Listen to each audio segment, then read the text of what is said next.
Hello friends, welcome back to my channel Papiya's kitchen and ব্লগে আপনাদের স্বাগত জানাই। তো আজকে আমি একটা নতুন রেসিপি আপনাদের সঙ্গে শেয়ার করব। তো আজকের রেসিপিটি হলো গুগলির রেসিপি। তো আমরা অনেকেই এটা পছন্দ করি, আবার অনেকে অপছন্দ করি। তো আমার তো এটা খুবই ভালো লাগে, আর কার কার ভালো লাগে অবশ্যই কমেন্ট করে জানাবে। তো আমি রেসিপিটি কিভাবে তৈরি করছি সেটাই আমি আপনাদের সঙ্গে শেয়ার করব। তো এখানে আমি যা যা লাগবে সব কিছু নিয়ে নিয়েছি। তো গুগলিটাকে আমি ভালো করে পরিষ্কার করে গরম জল দিয়ে 2-3 বার করে ধুয়ে নিয়েছি পরিষ্কার করে। এবার আমি সামান্য লেবু আর লবণ হলুদ মাখিয়ে রেখে দেব। এবার আমি কড়াইতে তেল গরম করে নেব। তো আমি এখানে সর্ষে তেল দিয়ে দিলাম। এবার আমি ছোট ছোট করে কেটে রাখা আলুগুলো ভেজে নেব। তো গুগলি আমাদের চোখের পক্ষে খুবই ভালো, চোখের জ্যোতি বাড়াতে সাহায্য করে। তো আমার তো খুবই ভালো লাগে এই গুগলি রেসিপিটা। তো আপনাদের কেমন লাগে অবশ্যই জানাবেন। তো এবার আমি অল্প লবণ হলুদ দিয়ে আলুটাকে ভেজে নেব।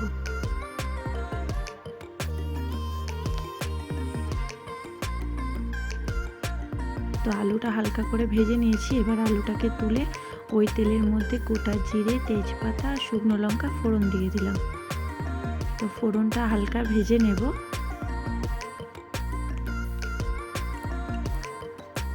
এবার আমি নুন হলুদ মাখিয়ে রাখা গুগলিগুলো এর মধ্যে দিয়ে দেব। তো এর মধ্যে দিয়ে আমি গুগলিটা ভালো করে ভেজে নেব। তো আমি পেঁয়াজটা আগে দিতে ভুলে গেছিলাম, তো আমি পেঁয়াজটা এখন দিয়ে দিচ্ছি, দিয়ে এবার ভালো করে ভেজে নেব।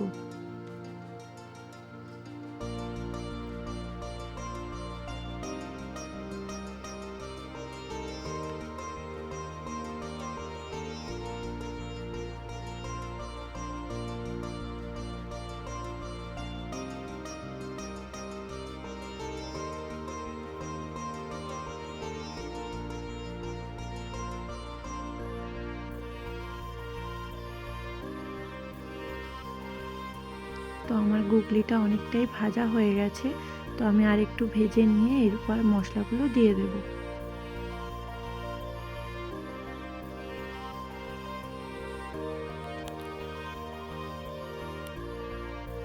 তো আমার হালকা লাল করে ভাজা হয়ে গেছে। এবার আমি আদা, রসুন আর কাঁচা লঙ্কা পেস্টটা দিয়ে আর একটু কিছুক্ষণ কষাবো।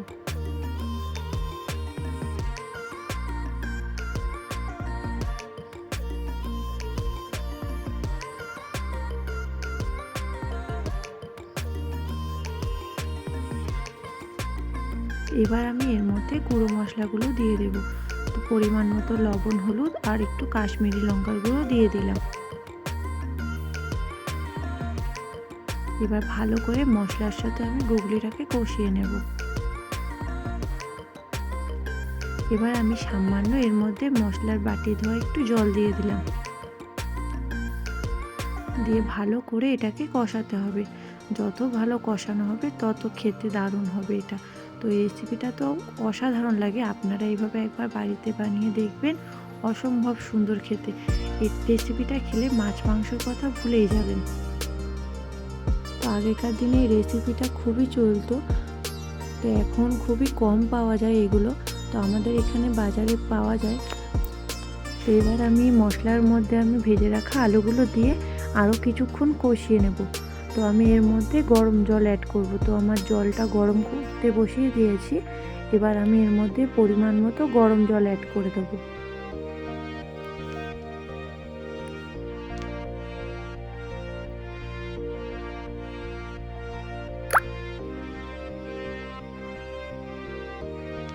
তো দেখুন তেল ছেড়ে এসছে।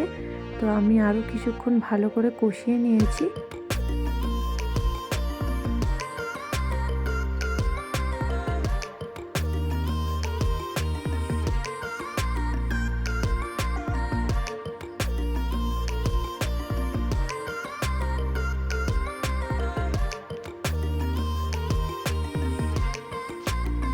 আমার ভালো করে কষানো হয়ে গেছে। এবার আমি এর মধ্যে গরম জল অ্যাড করে দিলাম। আমি তো সব তরকারিতেই গরম জল ইউজ করি। গরম জল দিলে তরকারির স্বাদ দ্বিগুণ হয়ে যায়।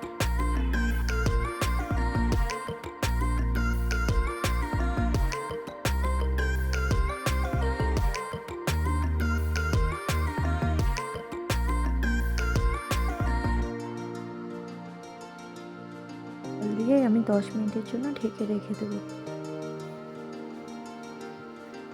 তো আমার রেসিপিটা একদম রেডি হয়ে গেছে, আলুটাও প্রায় সেদ্ধ হয়ে গেছে। এবার আমি এর মধ্যে সামান্য গরম মশলা দিয়ে নামিয়ে নেব। আপনারা চাইলে ধনেপাতাও দিতে পারেন। তো আমি গরম মশলাটা দিয়েছিলাম, ওটা স্কিপ হয়ে গেছে।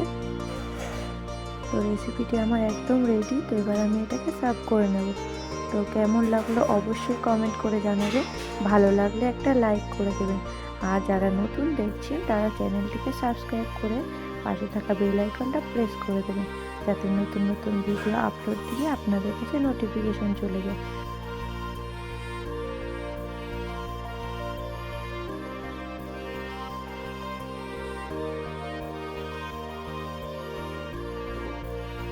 তো পরের আরেকটা রেসিপি নিয়ে আপনাদের সঙ্গে শেয়ার করব। তো আজকের